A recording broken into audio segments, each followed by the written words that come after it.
Welcome to the Back Row Texans Show. Brought to you by the Back Row Sports Network. I'm your host, Branson Thomas, talking all things Houston Texans football. Here we go. We got an opportunity today. An opportunity that you've earned. An opportunity that you deserve. An opportunity that's been a long time in the making. Yes, sir! We got what it takes. We got the talent. We got the effort. We got the brotherhood right here. Now it's up to us.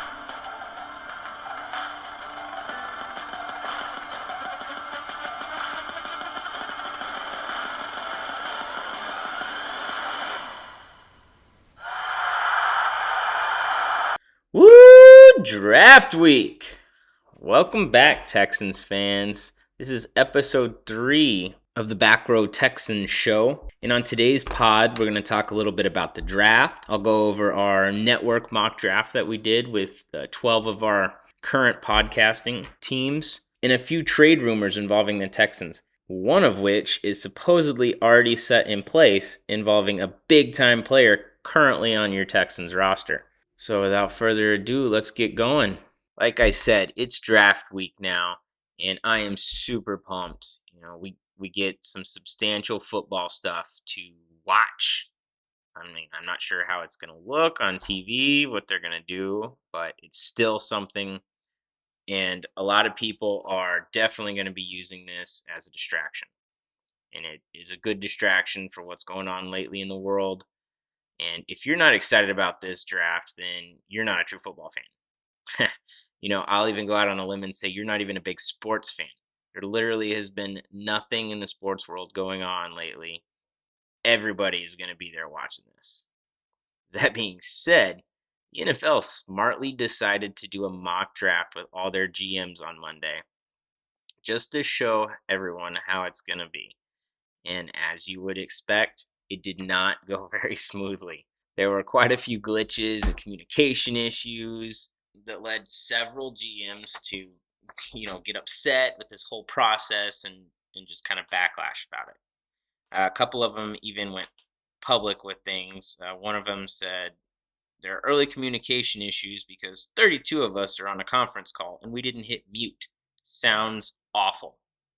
I mean, can you just imagine the noise those guys are making, just all the chatter going on in the room, them on phones trying to talk to other people all while this is going on, and you forget to hit mute?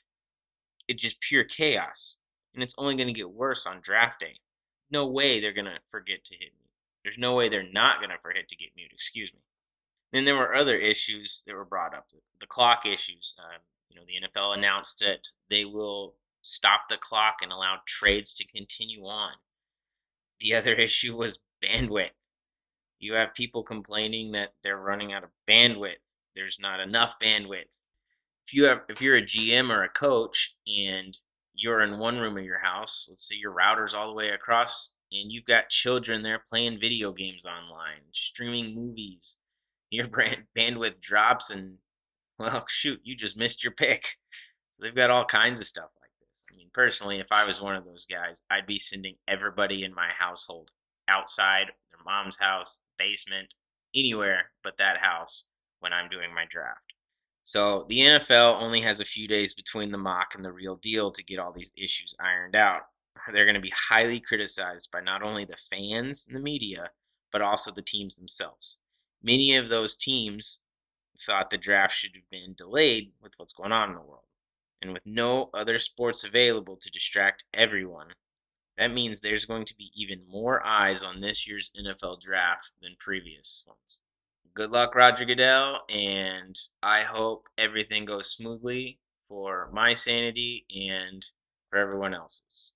So as I've mentioned in previous podcasts and earlier in this one as well, we did a network-wide mock draft. We had 12 of our podcast hosts choose for their respective teams, and we did 4 rounds, no trades. I think it took us about a week to do, just with everyone's crazy schedules and stuff. But I'm going to share with you my results from it. We may even be getting together as a group and going over the mock draft, which would be pretty exciting. And if we do, I'll definitely be posting that up for everybody.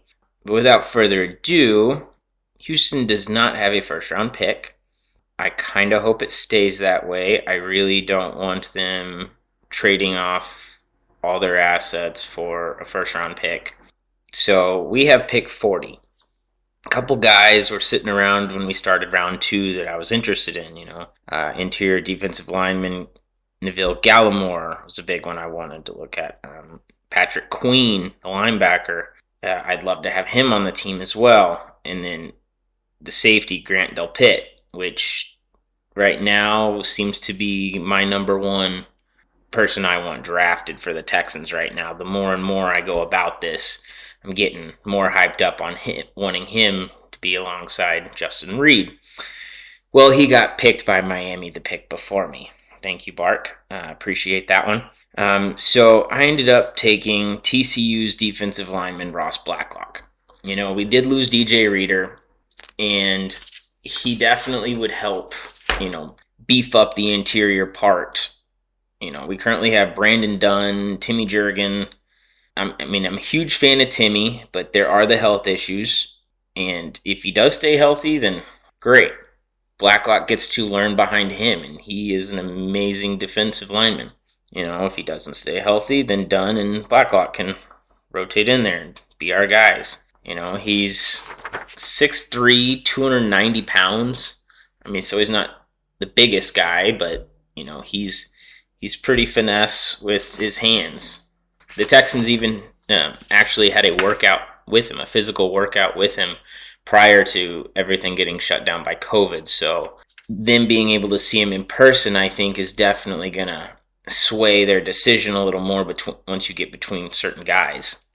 Like I said, he's really good with his hands. He's more of a finesse pass rusher than he is a bull rusher. I would like him to add that kind of to his repertoire, build up some strength, maybe even gain some weight, but be able to bull rush through, the center, the guards, and not just try to do swim moves or get in all these hand fights. And adding that extra pressure from the interior is really going to help the defense a lot. It helps collapse the pocket, makes the quarterback take a step back or two, and that's right where our defensive ends or outside linebackers will be blitzing from.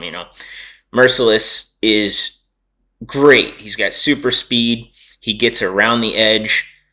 But if that pocket's not collapsed, he's too deep and he's going to go right past the quarterback.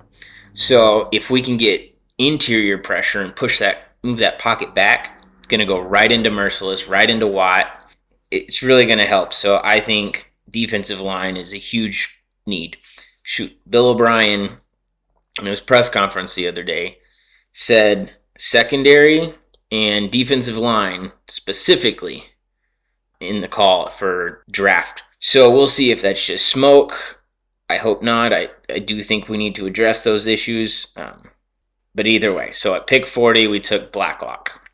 A couple of guys that I was kind of potentially going to go with instead of Blacklock were Antoine Winfield Jr., a safety out of Minnesota. Noah Igbinohaney. I don't know. I'm sorry, Noah. I'm just terrible with names, and you've got a complicated one. He's a cornerback. And, we do need cornerback help, secondary help. But I do think getting a cornerback right now, when we could get one later, or even use the ones we do have now that they've been a year in the system, is kind of irrelevant if you can't get to the quarterback. You need to have that pressure on him because, shoot, look at what Mahomes did, or anybody. When we don't get pressure on them, they're sitting ducks out there. You can only cover a wide receiver for so long. Houston was tied for 6th fewest sacks in the league last year with 31. That's how bad it was. So a whopping 50 picks later, we get to pick again at 90. A couple guys that were on the board right before we picked were Josh Uche, edge rusher, Terrell Burgess, safety, and Bryce Hall, cornerback. And all three guys I would have loved to take at pick 90. Big fans of those. And had we not gone defensive line, I might have taken Jordan Elliott, the interior defensive lineman. But we did, and none of those guys made it to 90. couple of them went just a few picks before us, in fact. So with us on the clock, a lot of people are trying to put a wide receiver here for Houston. And they were trying to do that even before the Hopkins trade and before we traded for Cooks. I don't think we need one right here. I do think we could address one later on in the draft. There's a couple of bigger guys, possession receivers that we could pick up in the later rounds that I think could actually pan out for us if we don't make some crazy trade for a wide receiver. Knowing Bill O'Brien, who knows? But sticking with the defense here, and I'm sticking with one of the better guys on the board at the time. Akeem Davis-Gaither is a linebacker, 6'1", 224 pounds, sideline to sideline speed, good at coverage in space. He can rush off the edge if needed. Houston lacks that real good cover linebacker, and this guy is awesome at it. He's a little undersized, but he's got elite speed and great instincts.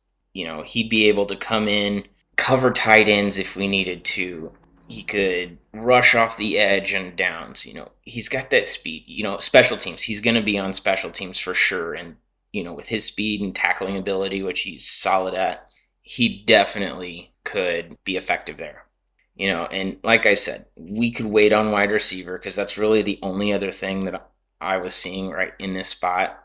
We don't need a tight end. I'm not going to reach for an interior offensive lineman right here. So we'll wait on the linemen, we'll wait on the receivers, and we'll go with this linebacker here because I think he would be a stud. And just remember his name. If he doesn't go to Houston, he'll be a playmaker somewhere else. So that wrapped up round 3 for us. We've got 1 pick in round 4. Yes, we only get 3 picks in this mock draft, which kind of stinks, but it is what it is. So at pick 111, I'm sticking with the defense again, and I really hope Bill O'Brien does this on draft day. I hope he bolsters up the defense with the first couple picks. I do think that offense is going to be high-flying with all the speed we have and all the positions, and the needs we do have on it should be addressed later in the draft. But the beginning of the draft should be defense, defense, defense. So with 111, I picked edge rusher Alex Highsmith. He's got a high motor. Yes, I've said before, I do like our edge guys. I like Minihue there. I like Ejiofor coming back if he is healthy. We have Mertzilus. We have Watt. So this is somebody that could come in and develop and learn from Watt, learn from those guys. He doesn't have to come in and be the guy, which is awesome. He'll be able to get in the rotation and he will earn himself a spot, rather quickly because he is solid. He started out as a walk-on at Charlotte, and he's leaving there the all-time sack leader. Yes, it's a smaller school, and you're like, ooh, big deal, but he can play. He's the hard worker. Like I said, he's going to learn from those guys. This dude could be a monster in the big leagues. He's still a little raw, but he's got massive potential to help a team from day one. So hopefully that's it. So that was our mock for the Houston Texans. Like I said, we only had 3 picks in the first 4 rounds. I don't see that being the case come draft day.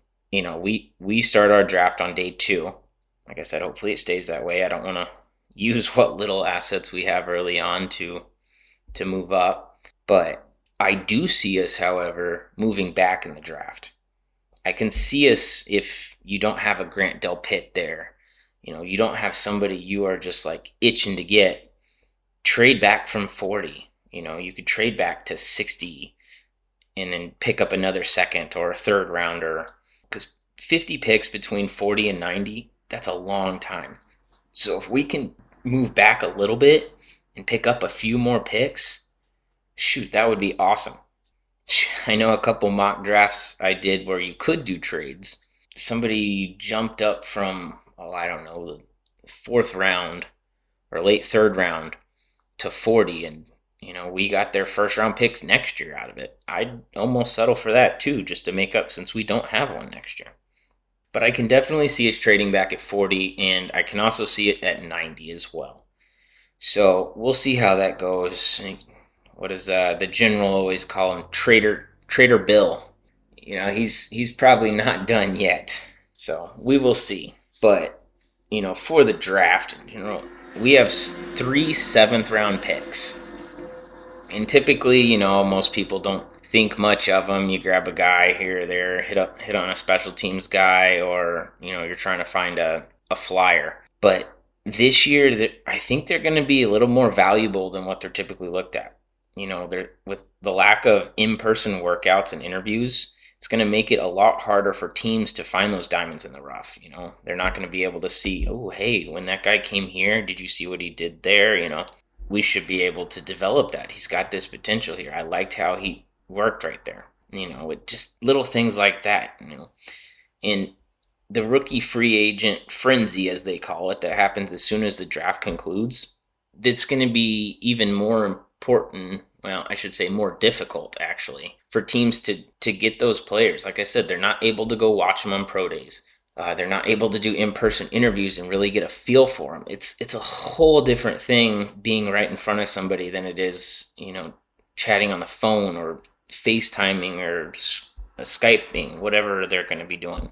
Teams call these players that can potentially help them out on special teams, like I said, or one day even be a starter.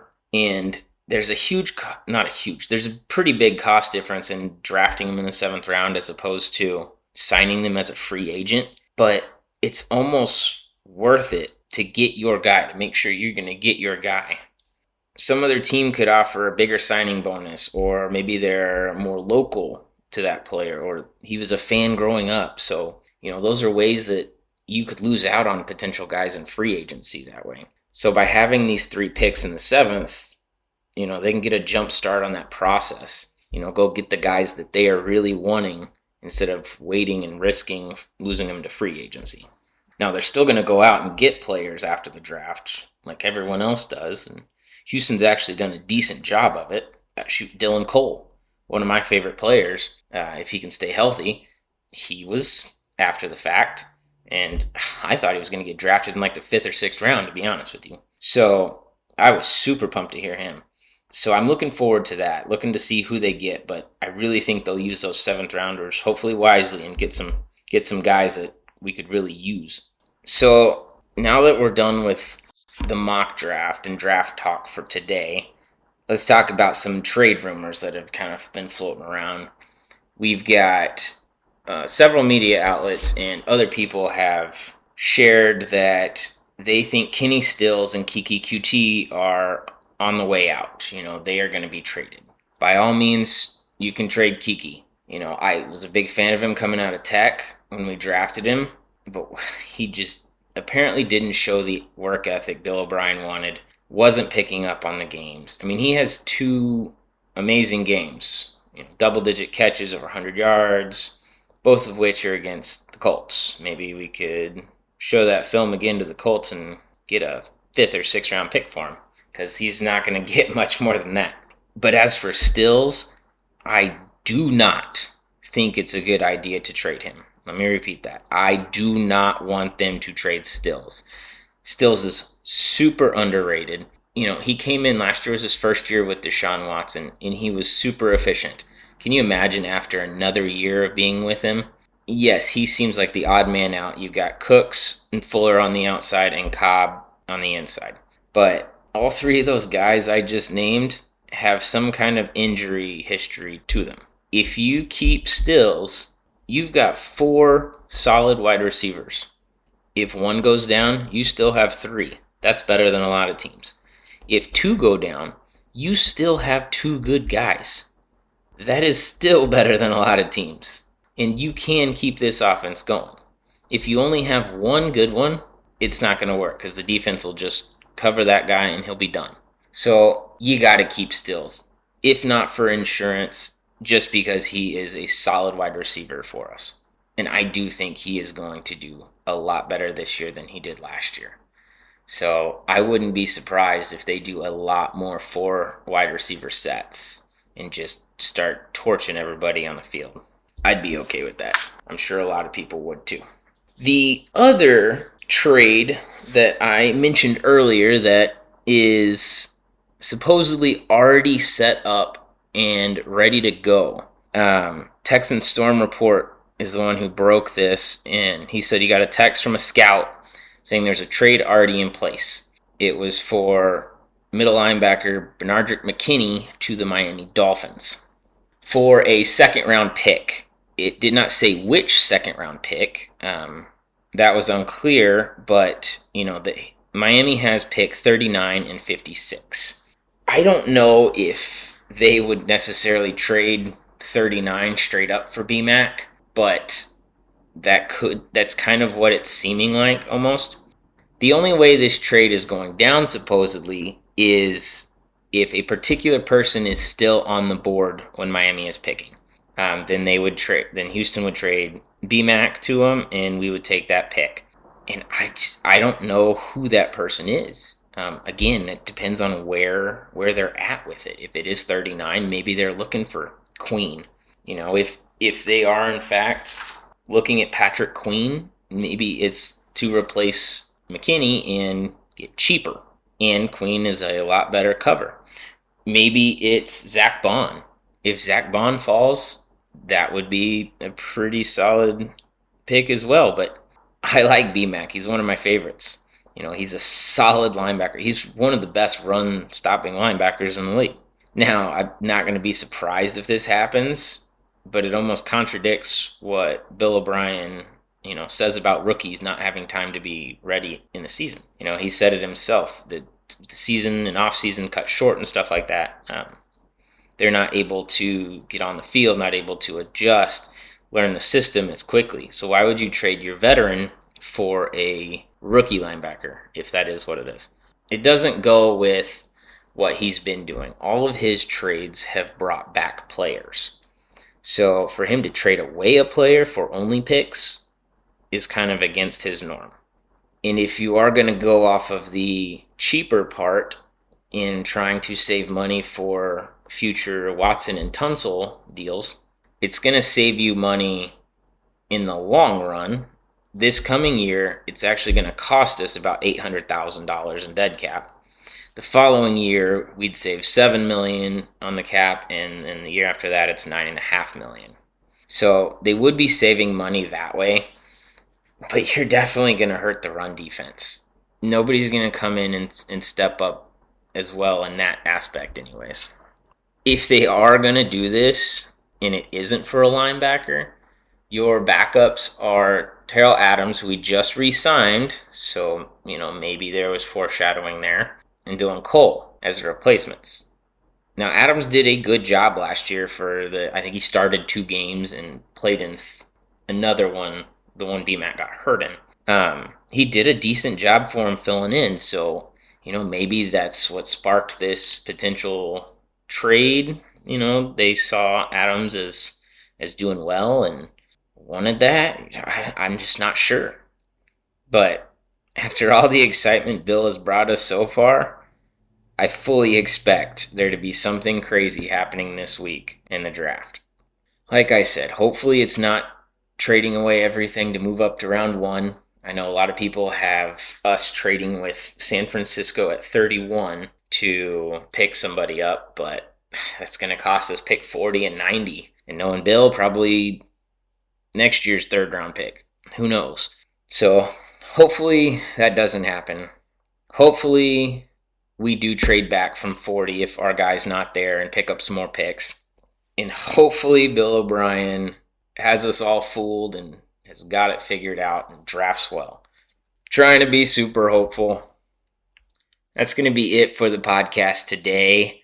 Like I said earlier, we may be getting together as a group, going over our mock draft. So if we do that, I'll post that up on the site too. I'm probably going to throw another short podcast out before the draft, maybe even draft morning. One last mock draft and what I think is going to happen. Other than that, I'm going to be tweeting out live during the draft. So follow at Backroad Texans or at Branson Thomas and catch up on the latest stories there. Don't forget to give me a listen and share with all your Texan buddies to listen as well. So have a great day. Stay safe out there, and let's all go have some fun with this new age NFL draft. Later. Go Texans.